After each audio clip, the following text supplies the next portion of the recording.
주님은 나의 최고봉 12월 25일 성탄절 묵상을 시작하겠습니다.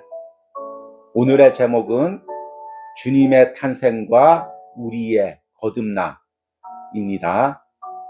오늘의 말씀을 읽겠습니다. 이사야서 7장 14절입니다. 그러므로 주께서 친히 징조를 너희에게 주실 것이라. 보라, 처녀가 잉태하여 아들을 낳을 것이요 그의 이름을 임마누엘이라 하리라. 아멘. 오늘은 우리 예수님께서 육신을 입고 이 낮고 낮은 땅에 오신 성탄절입니다. 마땅히 온 인류와 또 세상이 기뻐하고 감사해야 될 날입니다.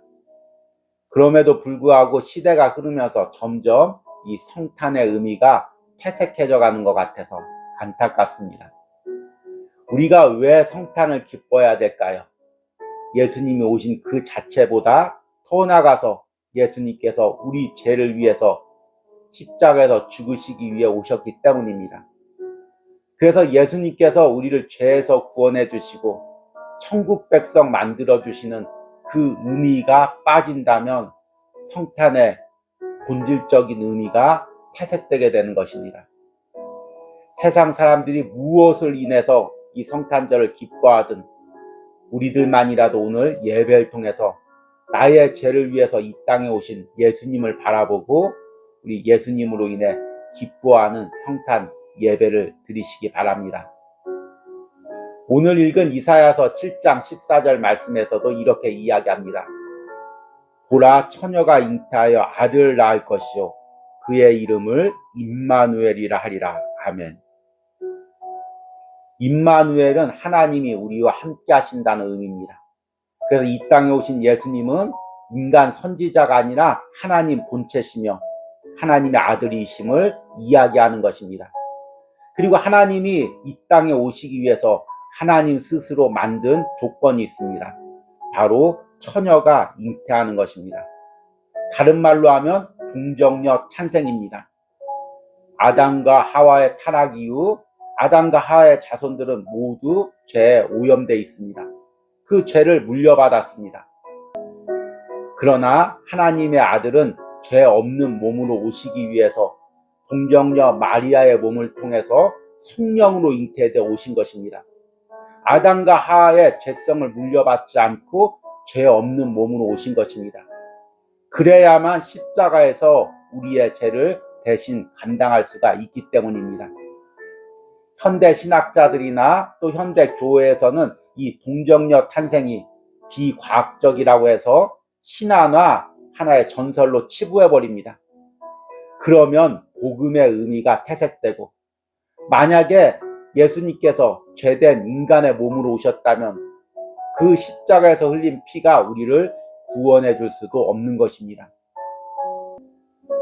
그래서 오늘 말씀이 이사야서 7장 14절 말씀, 처녀가 잉태하여 아들을 낳을 것이요 그의 이름을 임마누엘이라 하리라 하는 이 말씀은 하나님이 인간을 통해서가 아니라 인간의 방법을 통해서가 아니라 하나님 자신이 이 땅에 오셔서 십자가에서 우리의 죄를 다 감당할 것을 예언하신 말씀인 것입니다. 그리고 그 예언대로 예수님께서 성탄절에 이 땅에 오셨습니다. 그러기에 우리가 기뻐하고 감사해야 될 날이 바로 오늘인 것입니다. 오늘 묵상을 통해서 성탄의 의미가 무엇인지를 다시 한번 깊이 새겨보시기를 소망합니다. 오늘의 묵상입니다. 역사 속 주님의 탄생. 천사가 대답하여 이르되 성령이 내게 임하시고 지극히 높으신 이의 능력이 너를 덮으시니 이러므로 나실 바 거룩한 이는 하나님의 아들이라 일컬어지리라. 예수님께서는 이 세상으로 태어나신 것이지 이 세상으로부터 태어나신 것이 아닙니다. 그분은 역사 속에서 나오신 것이 아니고 외부로부터 역사 속으로 들어오신 것입니다. 예수님은 사람 중에 최고의 사람이 아닙니다. 그분은 인류에 의해 전혀 설명될 수 없는 존재입니다. 그분은 하나님이 되신 것이 아니며 하나님께서 성육신 하신 것입니다. 곧 하나님이 사람의 몸으로 오신 것이요 외부에서 인간에게 오신 것입니다. 그분의 생명은 지극히 높으시고 거룩하신 생명으로서 가장 낮은 문을 통해 이 땅에 들어오셨습니다. 주 예수님의 탄생은 하나님의 강림입니다. 내 안에 주님께서 나심. 나의 자녀들아 너희 속에 그리스도의 형상을 이루기까지 다시 너희를 위하여 해산하는 수고를 하노니. 예수님께서 외부 세계에서 인간의 역사 속으로 들어오신 것처럼 그분은 외부에서 내 안으로 들어오십니다. 당신은 개인적인 인생을 하나님의 아들을 위한 베들레헴이 되게 한 적이 있습니까? 만일 당신이 자연적인 출생과는 완전히 다른 초자연적인 방법으로 다시 나지 않으면 당신은 하나님의 나라에 들어갈 수 없습니다. 내가 거듭나야 하겠다.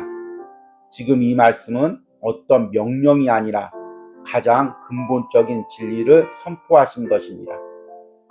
거듭남의 특징은 내가 나 자신을 완전하게 하나님께 드릴 때 그리스도께서 내 안에 조성되는 것입니다. 그리스도께서 내 안에 형성되는 순간 그리스도의 속성이 나를 통해 역사하시기 시작합니다. 하나님께서 내 육체 가운데 나타나신 이 사건은 구속에 의해 너무나 심오하게 당신과 내게 가능하게 되었습니다. 즉 구속에 의해 하나님께서 당신의 몸과 내 몸 안에 계십니다. 아멘. 앞에서도 이야기했듯이 오늘은 우리 예수님께서 이 땅에 오신 기쁜 성탄절입니다. 그런데 예수님께서 이 땅에 오신 것 자체도 기쁜 일이지만 그것은 온전한 우리에게 기쁨이 될 수가 없습니다. 예수님께서 이 땅에 오셔서 십자가에서 우리의 죄를 위하여 대신 죽으시고 그리고 성령을 보내주셔서 성령이 내 안에 오신 것입니다. 그래서 성령님이 내 안에 오시면 우리 예수님께서 내 안에 오시는 것입니다. 그러면 나의 모든 죄가 씻겨지고 죄에서 자유로워진 것입니다. 우리가 진정으로 기뻐할 핵심은 무엇이냐면 예수님께서 이 땅에 아기 예수님으로 오신 것이 아니라 성령님을 통해서 내 안에 오신 것입니다. 베들레헴 말구육간에 오신 예수님께서 이제 베들레헴 말구육간보다 더 지저분하고 더 어둡고 더 낮은 내 죄된 육체 가운데 오신 것입니다. 그래서 나를 구원하신 것입니다. 이것이 바로 성탄의 은혜고 우리가 오늘 하루 진정으로 기뻐해야 될 이유인 것입니다. 오늘 묵상에서는 이 성탄의 은혜를 세 가정으로 이야기합니다. 첫 번째는 예수님께서 하나님의 아들로 역사 속으로 들어오신 것입니다. 역사 속 주님의 탄생. 예수님께서는 이 세상으로 태어나신 것이지 이 세상으로부터 태어나신 것이 아닙니다. 그분은 역사 속에서 나오신 것이 아니고 외부로부터 역사 속으로 들어오신 것입니다. 곧 하나님이 사람의 몸으로 오신 것이요 외부에서 인간에게 오신 것입니다. 그분의 생명은 지극히 높으시고 거룩하신 생명으로서 가장 낮은 문을 통해 이 땅에 오셨습니다. 주 예수님의 탄생은 하나님의 강림입니다. 예수님께서는 이 세상으로 태어나신 것이지 이 세상으로부터 태어나신 것이 아닙니다. 이렇게 이야기합니다. 예수님께서는 세상 속에 하나의 존재여서 세상 속에서 나신 것이 아니라 세상과 전혀 다른 존재였다가 세상 안으로 들어오신 것이라는 것입니다. 이것이 바로 하나님의 본체가 동정녀 마리아의 몸을 통해서 성령으로 이 땅에 오신 사건을 이야기합니다. 하나님의 계획 속에 있는 사건이고 초자연적인 사건이고, 그렇기 때문에 우리를 죄에서 구원하기 위한 하나님의 작정인 것입니다. 그런데 예수님께서 단순히 역사 속으로 들어오신 것 그 자체를 뛰어넘어서 두 번째 과정은 우리의 인생 속으로 들어오신 것입니다. 내 안에 주님께서 나신, 예수께서 외부의 세계에서 인간의 역사 속으로 들어오신 것처럼 그분은 외부에서 내 안으로 들어오십니다. 당신은 개인적인 인생을 하나님의 아들을 위한 베들레헴이 되게 한 적이 있습니까? 세상의 역사 속에서 예수님께서 오셔서 하나님의 구속의 역사를 이루셨습니다. 마찬가지로 세상에서 내 자신만을 위해서 세상의 욕심만을 살고 있는 내 인생 가운데 어느 순간에 예수님께서 내 인생 속으로 들어오십니다. 그러면 세상의 역사가 하나님의 구속사로 들어가는 것처럼 내 인생도 하나님의 역사 속으로 들어갑니다. 이것이 우리가 진정으로 기뻐하고 감사해야 될 바로 성탄의 의미라는 것입니다. 그런데 세 번째로 더 귀한 은혜가 있습니다. 나의 인생 가운데 오신 주님, 나의 죄된 육체 가운데 들어오시는 것입니다. 베들레헴 말구육간보다 더 지저분하고 더 짐승의 배설물이나 오염물로 인해서 썩은 냄새가 나는 내 죄된 육체 가운데 예수님께서 들어오신 것입니다. 그리고 내 죄된 육체를 거룩하게 하시는 것입니다.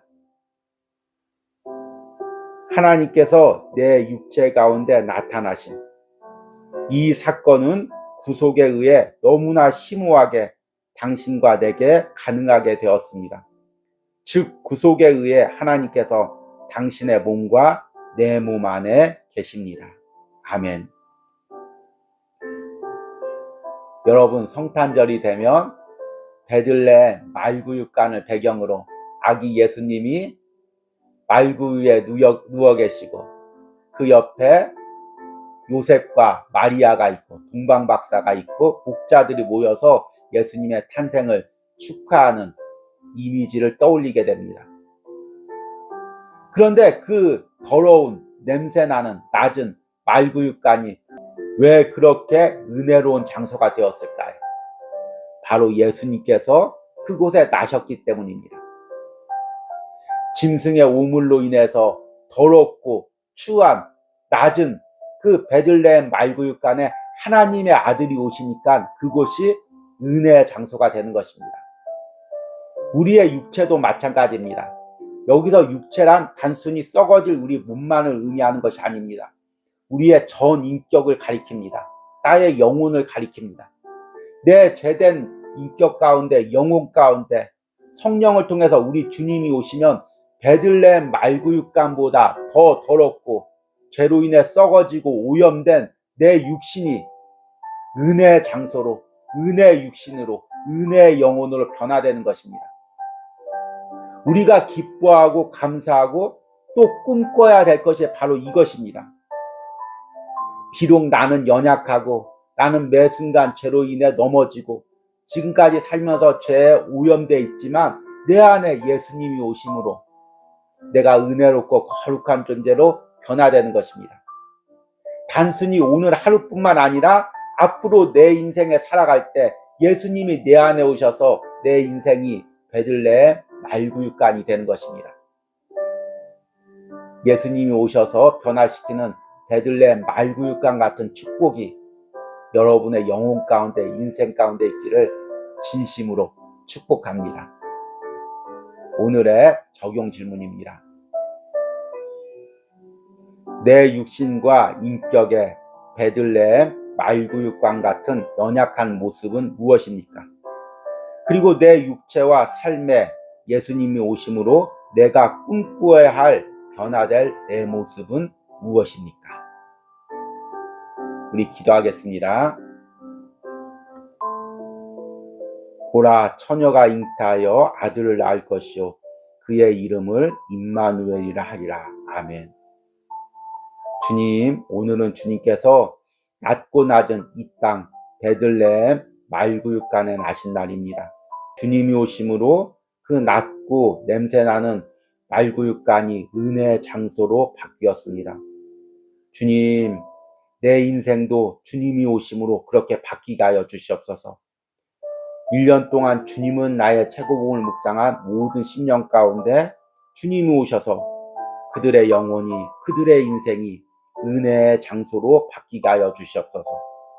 이런 은혜를 주님께서 성탄절에 주님은 나의 최고봉을 묵상하는 모든 10년 가운데 부어주시옵소서. 예수님의 이름으로 기도했습니다. 아멘.